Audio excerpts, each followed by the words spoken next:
승리를 확신하는 이유라는 제목으로 오늘 하나님의 말씀을 나눕니다. 승리를 확신하는 이유라는 제목입니다. 자, 이런 재미있는 유머를 제가 들은 적이 있습니다. 한 유대인이 사막에서 우물을 파다가 관을 발견한 거예요. 미라가 들어있는 관을 발견하고 깜짝 놀라서 그 관을 열어보게 됐습니다.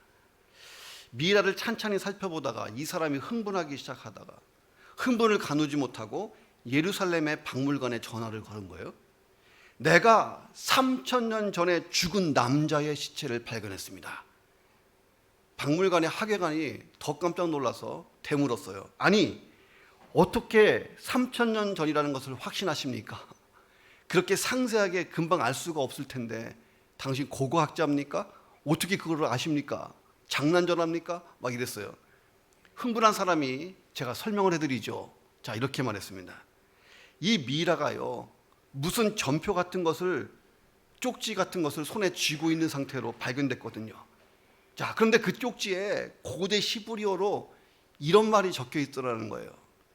자, 그 쪽지에 무슨 글씨가 적혀져 있었을까? 쪽지에 이런 말이 적혀 있었습니다. 나 골리앗 쪽의 천냥 이라고 써 있었다는 거예요. 이해가 되세요? 이해되시는 분들 상당히 빠른 거예요. 현대인이야. 자, 다윗과 골리앗의 싸움에 도박꾼이요, 골리앗 쪽에 천냥을 걸은 거예요. 이 도박꾼이 미라로 발견됐다는 것입니다. 자, 골리앗이 이길 것이 너무 확실하기 때문에 나 골리앗 천냥 이렇게 쓴 전표를 쥐고 있었다. 자, 그러니 이 사람이 생각한 거예요. 다윗과 골리앗 시대, 지금부터 이 미라는 3000년 전 사람이다. 신이 나가지고 이제 전화를 했던 것입니다. 심각하게 듣지 마세요. 다 저기 지어낸 얘기, 유머. 자, 무디 목사님이 잘 아는 친구 집에 가서 정원을 걸으면서 친구랑 이야기를 나누는데 두 아이가 재밌게 놀고 있는 거예요. 자네 아들인가? 하고 물어봤어요. 하나는 아들이고 하나는 내 아들이 아니라고 얘기했습니다. 무디가 어느 아이가 자네 아이인가 궁금하네 이렇게 물어봤습니다. 친구가 자네가 한번 맞춰보게 이렇게 대답을 합니다. 잘 알 수가 없어서 잘 모르겠는데 라고 말하니까 친구가 두 아이를 불렀습니다. 그리고 이 아이들을 높은 나무 위에다가 올려놨어요. 그리고 뛰어내려 라고 외쳤습니다. 그랬더니 한 아이가 주저없이 펄쩍 뛰어내리는 거야. 엊그저께 그 프랑스에서 불났는데 3층에서 아이가 뛰어내렸잖아요. 어른들이 그거 받아냈잖아요. 감동적이었습니다. 어른들을 믿고 뛰어내린 거예요. 이 한 아이는 뛰어내렸는데 반면에 한 아이는 뛰어내리지 못하고 울기만 하고 있는 모습을 했습니다. 친구가 물어봤어요. 무디 목사님에게. 자, 누가 내 아들일까? 무디 목사님이 그때도 이게 잘 못 깨달아져서 잘 모르겠다 그러니까 친구가 설명을 해줬습니다. 처음 뛰어내린 아이는 이 아이가 내 아들이네. 울고 있는 아이는 이웃집의 아들이네. 이렇게 얘기했다는 거예요. 자, 울고 있는 아이는 이웃집 아저씨를 믿지 못해서 뛰어내리지를 못하는 거예요. 자, 그런데 이 아들은 비록 높은 나무 위에 있었지만 아빠를 믿고 자기 몸을 완전히 내맡기고 과감히 뛰어내렸다는 거예요. 저도 어렸을 때 아들 성민이 데리고 장난 많이 쳤어요. 뛰어내려. 얘가 4살 때까지 잘 뛰어요. 그냥 뛰어내리는데 6살쯤 되니까요, 다리 하나만 딱 내놓고 뛸까 말까 해요. 왜냐면 아빠를 못 믿겠다는 거예요. 그때부터. 믿음이 뭐냐? 하나님께 나를 맡기는 거다 하는 것입니다. 자, 오늘 본문에 보니까 하나님께 나를 맡긴 남자 다윗이 등장하는 것입니다. 다윗 하면 생각나는 사건 다 알죠. 다윗과 골리앗, 말도 안 되는 싸움이 생각난다는 것입니다. 다윗과 골리앗의 싸움 이야기는 기독교 설교에서 단골 메뉴였고 성경 공부, 드라마, 영화로까지 나온 다윗과 골리앗 자주 쓰이는 단골 메뉴입니다. 심지어 불신자들도 다윗과 골리앗 얘기 정도는 아는 사람도 꽤 많습니다. 이 이야기의 하이라이트가 뭐냐? 다윗이 물매와 돌로 골리앗의 이마를 가격하는 장면. 자, 이게 하이라이트입니다. 돌에 이마를 맞은 충격으로 정신을 잃고 쓰러진 골리앗을 다윗이 짓밟고 자, 골리앗의 칼을 빼서 그의 목을 탁 칩니다. 순간적으로 전세가 역전됐어요. 방금 전까지 기세 등등하던 블레셋 군대가 꼬리를 내리고 도망칩니다. 그리고 방금 전까지 숨을 곳을 찾던 이스라엘 군대가 함성을 지르면서 그들을 쫓아갑니다. 생각해 보세요. 다윗이 이 싸움에서 100% 이길 거라고 승산 있다고 생각하고 싸우러 나갔을까요? 자, 입장 바꿔 생각하면 딱 알 수 있어요. 저와 여러분 같으면 승산이 전혀 없는 싸움에 목숨 걸고 나갈 수 있냐는 거예요. 자, 우리는 착각하면 안 돼요. 다윗이 골리앗을 향해 나가면서 내가 죽으면 죽으리라, 이 마음으로 나가지 않았다는 거예요. 죽으면 죽으리라 이렇게 나간 것이 아니고 순교하는 마음으로 나가지 않았다는 거예요. 100% 내가 이긴다라고 믿고 나간 줄로 믿습니다.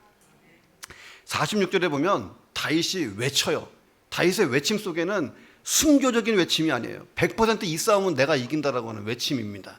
46절에 뭐라고 써있냐면 내가 너를 쳐서 내 목을 베고 블레셋 군대의 시체를 오늘 공중의 새와 땅의 들짐승들에게 줄 것이다. 그러니까 다윗은 승리를 100% 확신하고 있었다 하는 것입니다. 자, 그러면 다윗이 승리를 확신하고 있던 근거가 뭐냐는 거예요. 근거. 뭐 믿는 구석이 있어야 되잖아요. 자, 우리가 인생을 살면서 신앙생활을 하다 보면 내가 어찌해 볼 수 없는 골리앗을 만날 때가 있다는 거예요. 자, 다윗이 골리앗을 죽이지 못하면 다윗이 골리앗에게 죽는 것입니다. 사느냐 죽느냐. 자, 여러분은 그런 골리앗을 만난 적 있으십니까? 사냐 죽냐. 내 인생을 다 걸어야 되는 골리앗 만난 적이 있는가? 나를 두렵게 만들고 아무것도 못하게 하는 그런 골리앗을 만나봤는가 하는 것입니다. 자, 우리 인생에 최대 골리앗이 있어요. 최대 골리앗 뭐냐면 마귀예요.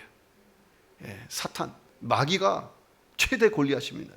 마귀의 일평생 목적이 뭐냐? 예수 믿고 구원받은 그리스도인들을 다 지옥 데려가는 거예요. 무너뜨리고 파멸시키는 게 존재의 목적이에요. 그러니 우리 눈에 보이지 않지만 이 마귀가요, 사탄이 우리의 최대 골리앗입니다. 자, 그리고 이 마귀가 우리 인생에 크고 작은 골리앗들을 보낸다는 거예요. 자, 가정에서, 일터에서, 이웃 가운데, 사업 가운데의 관계 속에서 우리는 수많은 골리앗들을 마주 대하는 것입니다.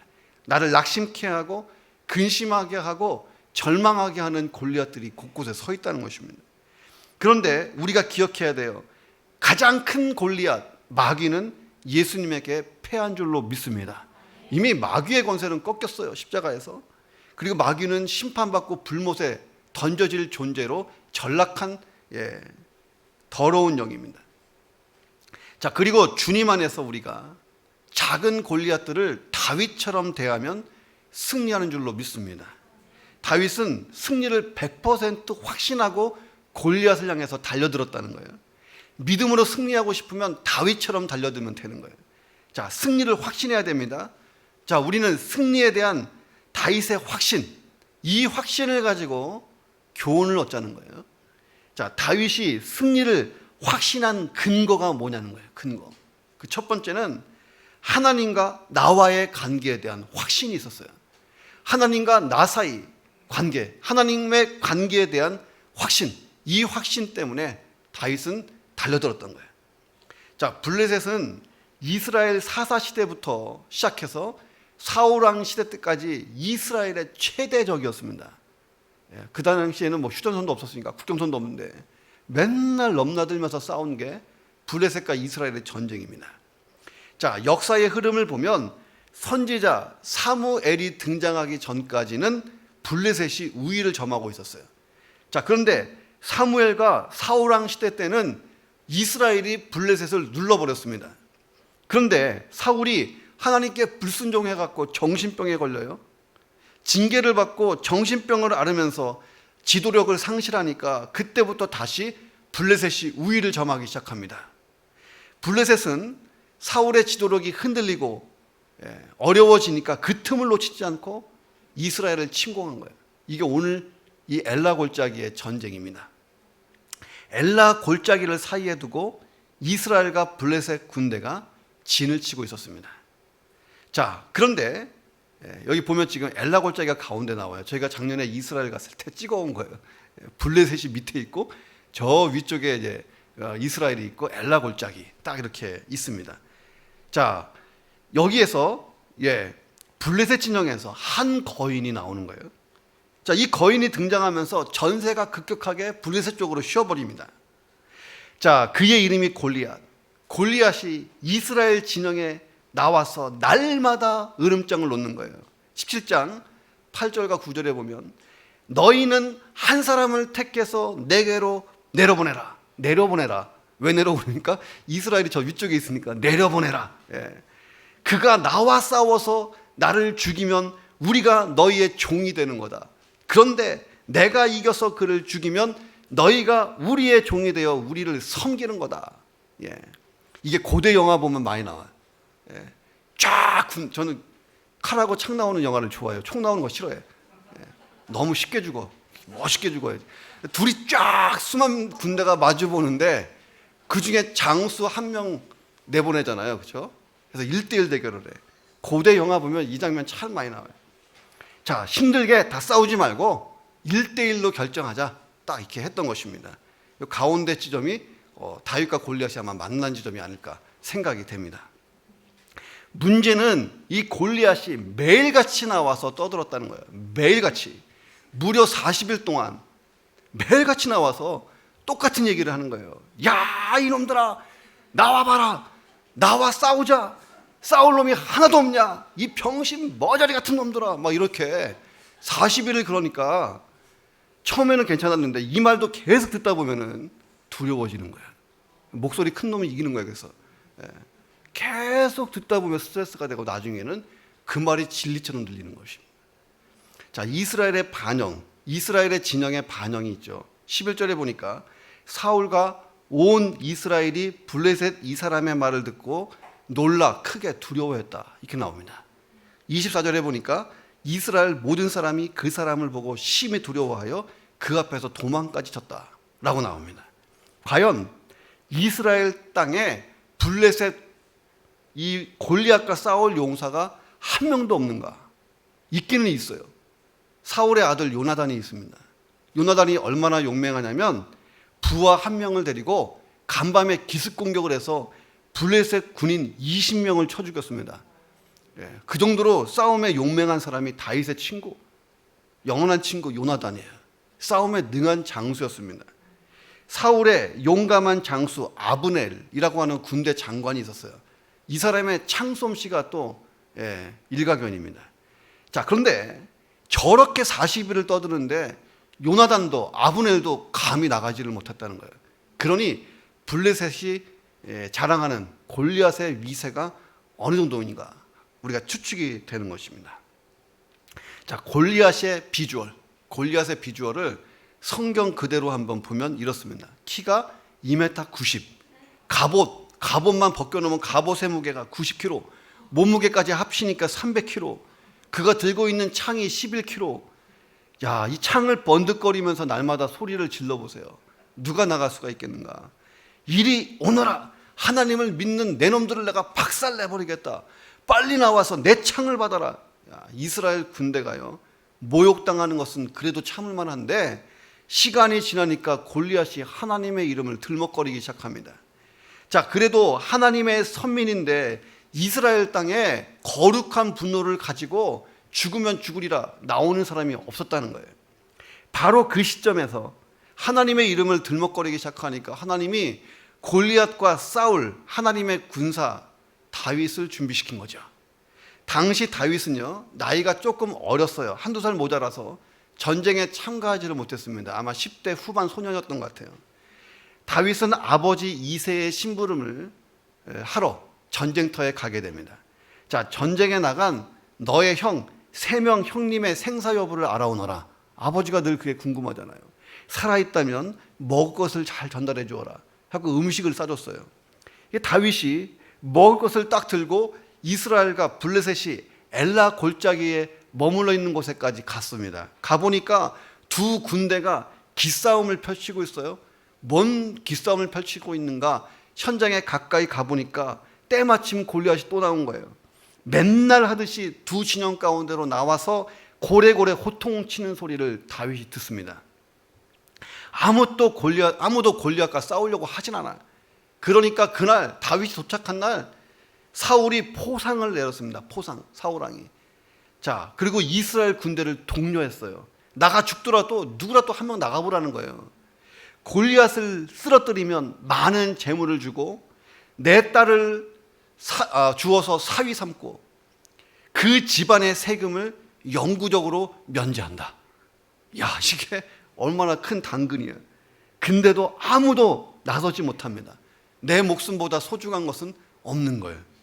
다윗이 이스라엘 군사들에게 다시 한번 묻습니다.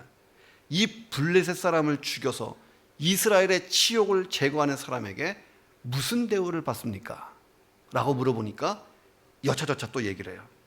자, 다윗이 이 포상에 욕심이 있어서 골리앗과 싸우려 했는가? 자, 그것은 아니죠. 다윗은 이 대우에 관심이 없어요. 이 질문은 뭐냐면 이렇게까지 대우를 해주는데 왜 아무도 안 나가느냐? 그리고 지금 하나님의 이름이 땅에 떨어지고 있는데 왜 그러고 있느냐 하는 다윗의 의분 같은 거죠.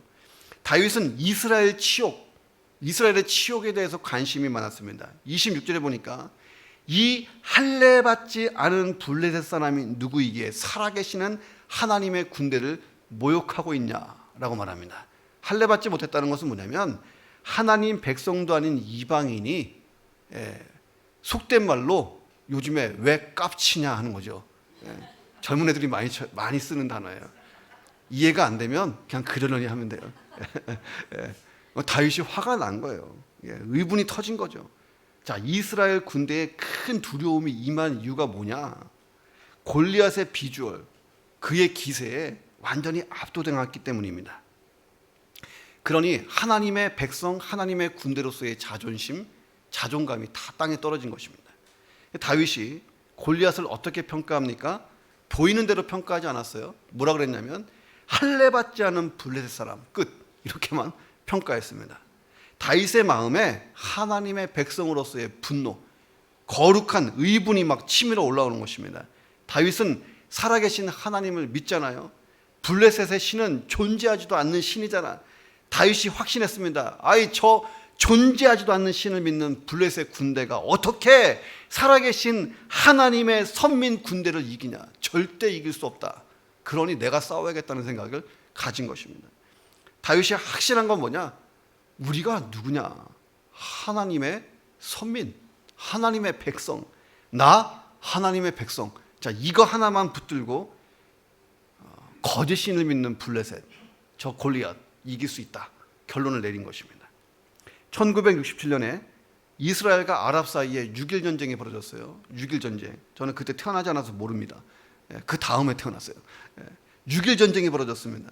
당시 이스라엘의 인구가 250만, 아랍의 전체 인구가 1억이었어요. 누가 봐도 상대가 안 되는 싸움이잖아요. 아랍이 또 비열하게 안식일에 쳐들어왔습니다.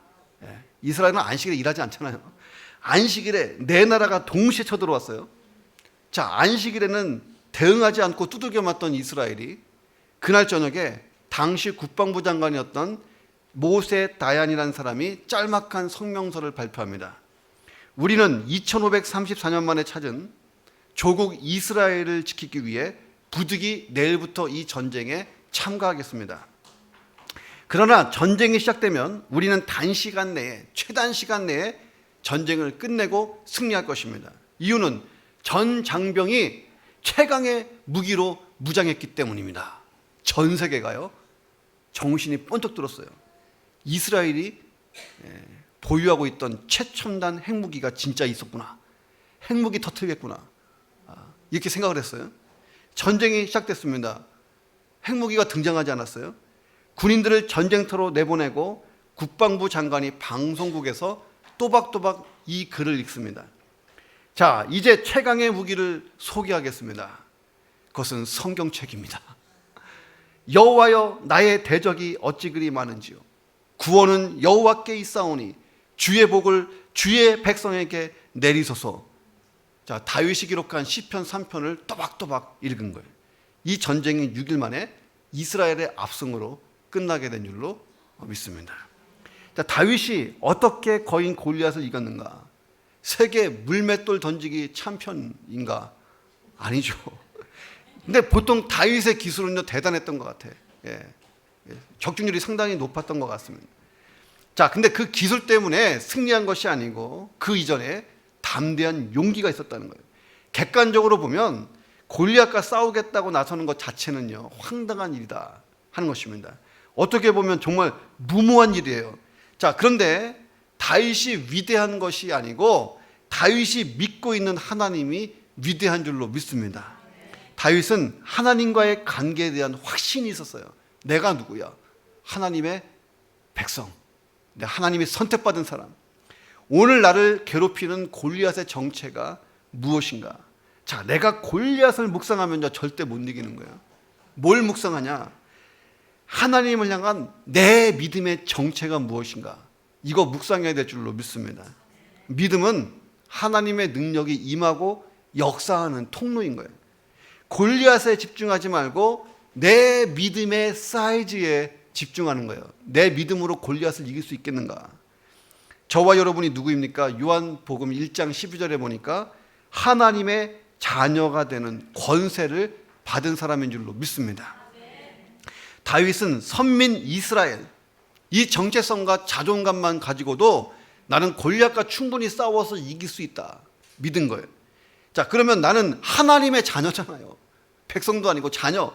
하나님의 자녀라고 하는 정체성과 자존감을 가진다면 내 인생에 서 있는 수많은 골리앗을 이기지 못할 이유가 없는 줄로 믿습니다. 내 믿음을 재정비하고 믿음을 업그레이드해서 나의 골리앗과 싸워 승리하시기를 주님의 이름으로 축원합니다. 자, 다윗이 승리를 확신한 근거가 뭐냐? 두 번째는 하나님이 100% 보호하신다. 이거 확신했어요.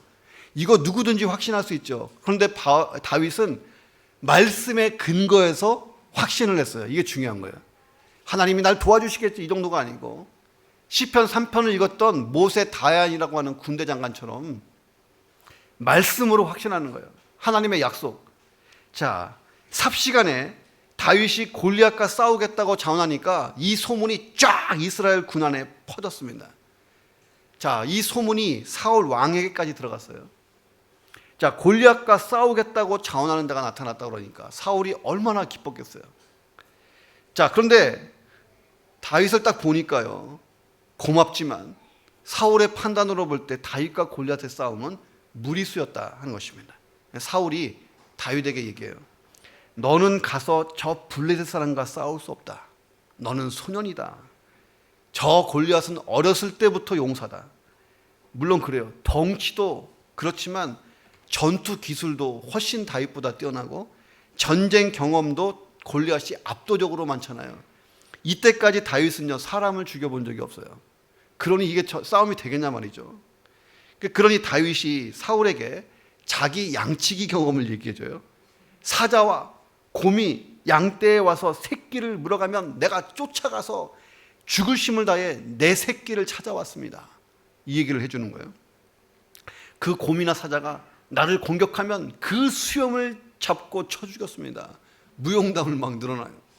다윗의 말을 들어보세요. 주의 종이 사자와 곰도 쳤는데 살아계시는 하나님의 군대를 모욕하고 있는 이 할례받지 않은 블레셋 사람 하나 못 치겠습니까? 그가 그 짐승이 하나같이 죽을 것입니다 라고 얘기해요. 배고파서 달려든 사자와 곰이 무슨 죄예요? 배고프니까 양을 먹겠다는데, 이건 자연 생리적인 거잖아요. 근데도 나한테 쳐죽임을 당했는데 하나님과 선민의 군대를 욕하는 용서받지 못할 저 골리앗은 어떻게 되겠습니까? 다윗이 얘기하는 거예요. 다윗의 이런 자존감이 도대체 어디서 왔냐는 거예요. 하나님이 나를 보호하신다. 여기에 이 확신에서 온 거예요. 자, 사자와 곰과 싸울 때 자신의 생명을 지켜주신 그 하나님을 의지하고 믿은 것입니다. 자, 사자나 곰의 포스와 이 골리앗의 포스는요 자체가 비교가 안 돼요. 그럼에도 불구하고 다윗이 확신한 이유가 뭐냐? 승리를 확신한 이유, 골리앗이 사자나 곰만도 못하다 이렇게 본 거예요. 다윗이 사자나 곰에게서 양의 새끼를 구했다면 이제 골리앗에게서 이스라엘 군대를 이제 구해내야 되는 것입니다. 자, 하나님에 대한 절대 믿음. 다윗의 이 말 속에 하나님이 보내시는 하나의 사인, 복선이 깔려 있었다는 거예요. 그러니까 우리가 말을 해도 믿음의 말을 해야 돼. 안 된다, 죽겠다, 때려치자 이러면 진짜 때려치는 거예요. 근데 믿음의 말을 자꾸 선포하면 그게 하나님이 함께 하시는 복선이 깔리는 것입니다. 자, 다윗을 부른 사람은 사울이에요. 그런데 지금 다윗이 사울을 가리키고 있습니다. 대화의 주도권이 다윗에게 있잖아요. 언제나 믿음의 사람이 상황을 끌고 가는 것입니다. 다 부정적으로 얘기할 때 우리 중에 누구 하나는 믿음으로 앞을 볼 줄 아는 사람이 있어야 되는 것입니다.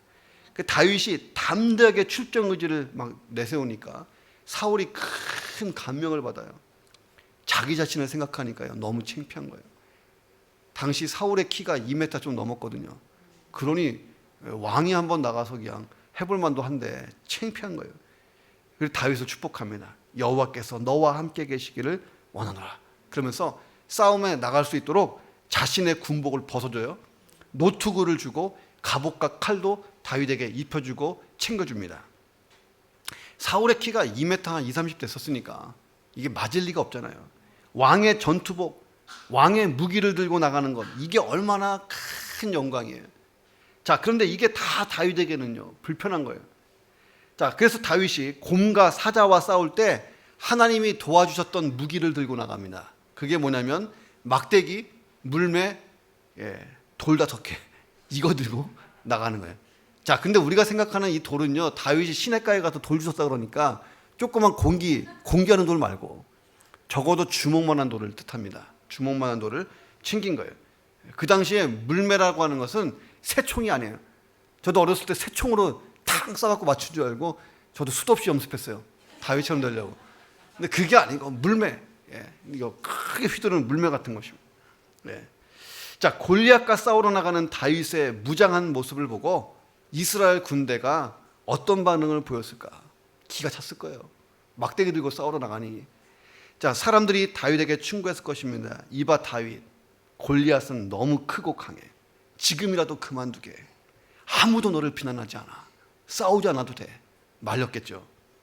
자, 그런데 다윗은 생각이 달랐어요. 골리앗은 너무 크니까 맞추기가 너무 쉬워. 이렇게 생각했을 거예요. 긍정적으로. 자, 사람들은 골리앗의 몸집이 커서 겁먹었는데 다윗은 골리앗이 몸집이 크니 적중률이 높아지니까 아마 이렇게 생각했을 것입니다. 자, 그렇다고 해도 온몸을 병기로 무장한 골리앗에게서 빈틈을 찾는다. 이거 쉽지 않아요. 영화 보면, 다윗과 골리앗 영화를 보면요, 눈만 나와. 이렇게 여기까지 다 내려왔어. 막 이렇게 다. 그리고 전신이 다 투구 갑옷입니다. 돌멩이 맞는다고 넘어질 때가 아니에요. 자, 빈틈이 하나 있었는데 여기 딱 요거만 비어 있는 거예요. 자, 골리앗이 이마에 돌을 맞자 기절합니다. 빈틈을 노린 거예요. 자, 한국 전쟁 당시에 메가더 장군이 인천 상륙작전을 합니다. 자, 이때 숨겨진 이야기가 있어요. 장군이 인천 상륙작전을 통하여 허리를 끊으면 인천 남쪽에 있는 적들은 도관에 든 쥐다라고 생각하고 이 작전을 핍니다. 인천 상륙작전은 영화도 나왔잖아요. 한번 보세요. 재밌습니다. 자, 유일하게 총하고 칼하고 창이 안 나오는데 제가 좋아하는 영화예요. 총만 나오는데 박진감 있잖아요. 자, 참모들과 작전회의를 해요. 자, 이런 구상을 쭉 설명합니다. 참모들이 다 절대적으로 반대합니다. 장군님, 안 됩니다. 인천 상륙작전은 99% 실패할 수밖에 없습니다. 모의 전쟁 게임을 해봐도 실패입니다. 이유가 있어요. 지금까지 상륙작전이 인류 역사에 500번 정도가 있었는데 그 중에 성공한 것은 노르망디 상륙작전밖에 없습니다. 라고 얘기해요. 그러나 그 바다와 인천 앞바다는 다릅니다. 라고 얘기했다는 거예요. 참모들의 제안을 듣고 메가다 장군이 조용히 하나님께 기도하는 거예요. 하나님, 우리의 운명을 500분의 1 성공률에 걸어야 할까요? 500분의 499 실패율에 걸어야 됩니까? 하나님이 응답하셨죠. 메가더가 500분의 1 성공률에 걸었던 거예요. 믿음의 도박이죠. 역사는 그의 결단이 옳았다고 증명해주고 다윗도 마찬가지였습니다. 자, 물매를 던져서 노투구를 쓰고 있는 골리앗의 이마를 명중시킬 수 있는 확률이 얼마나 될까 하는 거예요. 자, 내 인생을 향한 하나님의 보호하심을 여러분은 확신하십니까? 군복이나 노투구, 갑옷, 칼에 자기의 목숨을 의지하지 않고 하나님의 보호하심, 여기에 다 맡긴 다윗과 같은 믿음이 우리에게 있기를 주의 이름으로 축원합니다. 자, 47절에서 다윗이 이 소리를 외치고 나가요. 뭐라고 외칩니까? 전쟁은 여호와께 속한 것이다. 예, 유명한 말이에요. 자, 그렇다면 나의 골리앗과의 싸움, 내 인생의 골리앗과의 싸움에서도 똑같은 말을 하는 거예요. 전쟁은 여호와께 속한 것이다. 나를 보호하시는 하나님을 의지하고 싸워서 승리해 보시기를 주님의 이름으로 축원합니다. 자, 다윗이 승리를 확신한 근거가 뭐냐? 세 번째는요, 하나님의 영광에 대한 확신이에요. 이 전쟁은 하나님의 영광이 드러나야 될 전쟁이에요. 이 전쟁에서 내가 죽으면 하나님의 영광은 땅에 떨어지는 거예요. 다윗은 이 자존감으로 나간 거예요. 자, 하나님은 무조건 다윗을 살려야 되고 보호하셔야 됩니다. 왜 그러느냐? 다윗이 절대 믿음이 있으니까. 물론 그럴 수도 있지만 이스라엘의 차기 왕으로 다윗에게 기름을 부으신 분이 누굽니까? 하나님이잖아요. 하나님은 성경에 보니까 한 번 말씀하신 것을 반드시 지킵니다. 하나님은 자기 이름의 영광을 걸고 지켜요. 한 번 말씀하신 것. 자, 다윗이 죽으면 하나님 약속은 실행이 안 되잖아요. 자, 이제 다윗은 하나님의 선민 이스라엘의 군대를 대표해서 골리앗과 싸우러 나갑니다. 자, 자기와 싸우겠다고 나오는 다윗을 보고 골리앗이 이런 말을 해요. 너가 나를 개로 여기고 막대기를 들고 내게로 나오느냐? 라고 얘기합니다. 귀엽다는 거죠. 귀엽다. 다윗의 용모와 무장 상태를 보고 기가 차서 한 말이에요. 자, 근데 골리앗의 눈에 보이지 않는 게 딱 하나 있었어요. 여호와 하나님의 임재인 줄로 믿습니다. 불신자 눈에는 안 보는 거예요. 자, 골리앗이 자기가 믿는 신의 이름으로 다윗을 저주하기 시작해요. 자, 블레셋은요, 다신 국가예요. 신이 많아. 자, 여러 신이 있지만 다 존재하지 않은 죽은 신이에요. 우상이야. 자, 근데 자기들 신의 이름을 부르면서 다윗을 막 저주하고 하나님의 이름도 막 저주해요. 자, 이 저주 때문에 속된 말로 블레셋의 골리앗이 입을 털었어. 방정을 떨었다는 거예요. 이것 때문에 이 싸움이요, 이제 다윗과 골리앗의 싸움이 아닌 거예요. 하나님과 블레셋이 믿는 신들의 싸움이 된 것입니다. 싸움의 양상이 바뀐 거예요. 고대 근동 전쟁을 보면 두 나라 간의 싸움이 붙죠. 이기는 쪽은 그 신들이 이긴 거예요. 자, 나라와 나라의 싸움은 단순히 군사력의 싸움이 아니고 양쪽 나라의 신들의 전쟁인 거예요. 보다 센 신이 승리를 갖다 주는 것입니다. 자, 그래서 전쟁을 나가기 전에 자기 신들에게 제사하고 기도하고 출정을 하는 거예요. 그러니 지금 골리앗이 자기 신의 이름으로 저주를 했다는 것은 자기 신에게 기도를 한 거예요. 이 전쟁의 승패를 결정지어 달라고. 자, 뭐라고 얘기합니까? 내게로 오라. 내가 내 살을 공중의 새들과 들짐 승에게 주겠다. 자, 이제 이 싸움은 하나님께서 하나님의 영광을 위해 스스로 참전하셔야 되는 싸움이 됐다 하는 것입니다. 참 재미있는 일이 있어요. 이 전쟁 오래전에 과거에 이스라엘과 블레셋이 또 전쟁할 때가 있었어요. 이때 이스라엘이 하나님의 임재의 상징인 언약궤를 들고 나갔다가 언약궤를 빼앗겨 버리잖아요. 자, 언약궤는 하나님이 임재하시는 상징이었습니다. 블레셋이 빼앗은 이 언약궤, 이걸 갖다가요, 우리가 이스라엘의 신이 들어가 있는 언약궤를 빼앗았다라고 생각하고 자기들이 믿는 다곤 신전에다가 딱 갖다 놨어요. 다음날 아침에 어떤 일이 일어났습니까? 다곤 신상이요, 목이 부러지고 손목 부러지고 다리가 분질러진 상태로 몸통만 남고 언약궤 앞에 철푸덕하고 엎어졌습니다. 널브러져 있었어요. 자, 하루 종일 수리공사, 다시 원위치. 다음날 어떻게 됩니까? 또 널브러져 있었어요.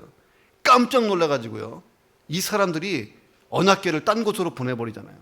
그때부터 언약궤가 블레셋 땅을 일주하게 됩니다. 가는 곳마다 신들의 신상이 다 부서지고 환란이 나고 독한 종기가 나 사람이 죽습니다.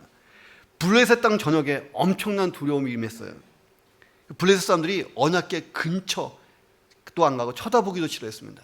자, 성경에 보면 언약궤가 스스로 이스라엘 땅으로 돌아오잖아요. 다윗이 이 역사적 사실을 알고 자랐다는 거예요. 자, 다윗이 생각합니다.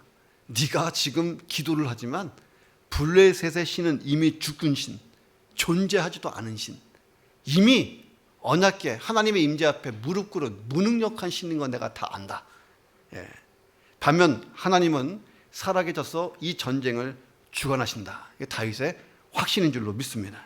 자, 골리앗의 저주의 말을 듣고 다윗이 받아치죠. 말을 받아쳐요. 너는 칼과 창과 단창으로 내게 나아오거니와 나는 만군의 여호와의 이름, 지금 네가 모욕하고 있는 이스라엘 군대 하나님의 이름으로 내게 나가노라. 자, 하나님께서는 다윗의 그 선포대로 하셨어요. 자기 이름을 위해 싸움을 시작하셨어요. 다윗이 골리앗의 목을 베잖아요. 다윗이 아닌 골리앗과 블레셋 사람들이 그날 시체가 공중의 새와 땅의 짐승들의 먹잇감이 된 줄로 믿습니다. 다윗이 이겼냐 골리앗이 이겼냐, 이것은 중요하지가 않아요. 왜냐하면 다윗이 골리앗을 쳐 죽여도 골리앗 비슷한 장수가 얼마든지 있다는 거예요. 2번 타자, 3번 타자 있어요. 이스라엘이 이겼냐 블레셋이 이겼냐 중요하지 않습니다. 이 전쟁 이후에도 수도 없이 둘은 싸웠어요. 전쟁은 수없이 많아요. 근데 다윗과 골리앗, 이 전쟁이 왜 성경에 실렸을까요?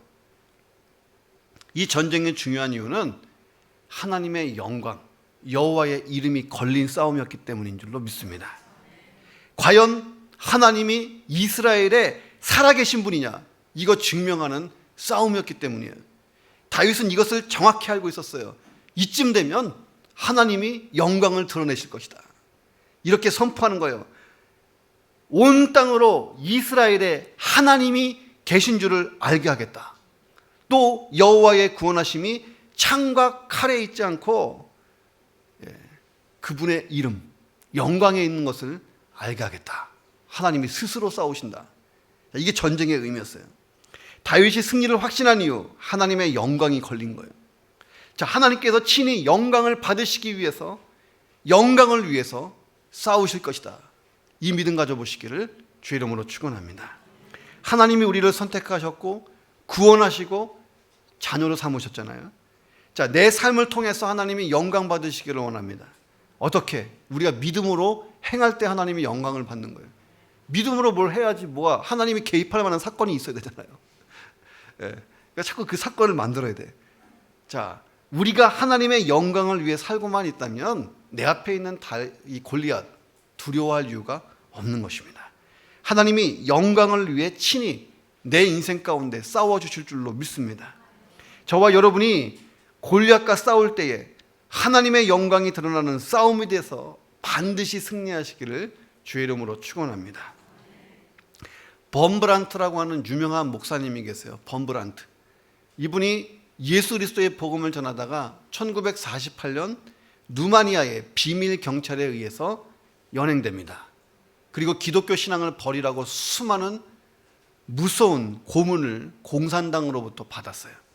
옥에 갇히고 수년 동안 면회조차 허락이 안 됐습니다. 자, 그러던 어느 날 그 관리한 사람이 와서 가족 면회가 허락됐으니까 집에다가 엽서를 보내라고 말했습니다. 자, 엽서를 보냈어요.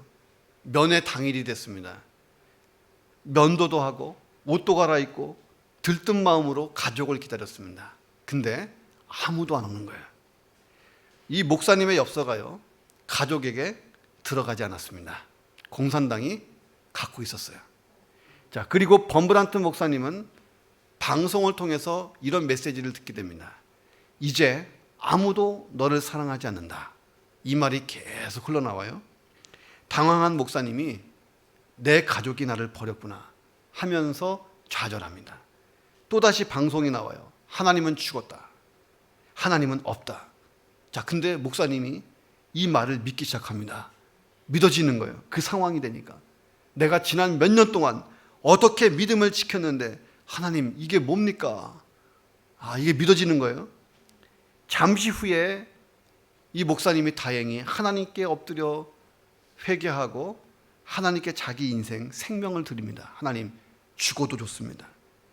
이유를 알 수 없는 혼돈 속에서 이 모든 판단까지도 그냥 하나님께 맡긴 거예요. 그 결과 이 목사님이 골리앗을 이기고 옥에서 나온 것입니다.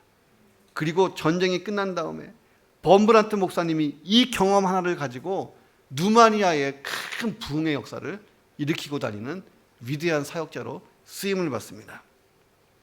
내가 맞닥뜨린 골리앗이 뭔가를 생각해 보세요. 이 골리앗 때문에 예배 드리면서도 피곤한가? 한쪽으로는 말씀이 들리고 머릿속에는 골리앗이 생각나고 이쪽으로 나갈 때는 말씀이 사라지고 있지 않느냐? 이 골리앗 때문에 예배 드리면 내가 피곤한가? 더 이상 물러나지 말고 이 골리앗을 향해 다윗처럼 싸움을 해야 될 줄로 믿습니다. 하나님 앞에서 내가 누군가? 나의 존재에 대한 확신이 있어야 돼요. 전쟁은 하나님께 하나님의 보호하심을 확신하는 것입니다. 하나님이 궁극적으로 내 인생을 통해 영광 받으실 거야. 자, 그리고 하나님의 도움을 구하면서 하나님의 참전하심을 믿으면서 싸움을 시작해 보시기를 주의 이름으로 축원합니다.